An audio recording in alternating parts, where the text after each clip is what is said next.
sa paper under.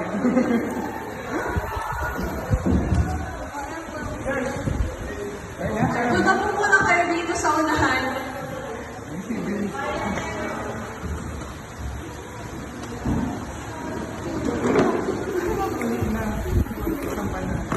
Exam sa loob. Dahil ma'am.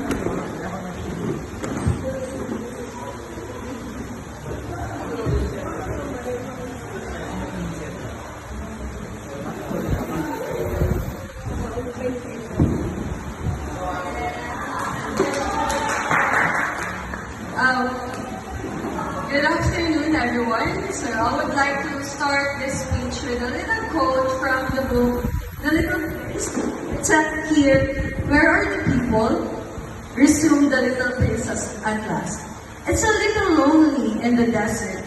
It is so lonely when you're among people too," said the snake. Then, it is with immense pleasure that I thank all of you for coming and enjoying our Teachers' Day 2024 with the theme, Embracing Literary Connection, Uniting Hearts Through Shared Stories.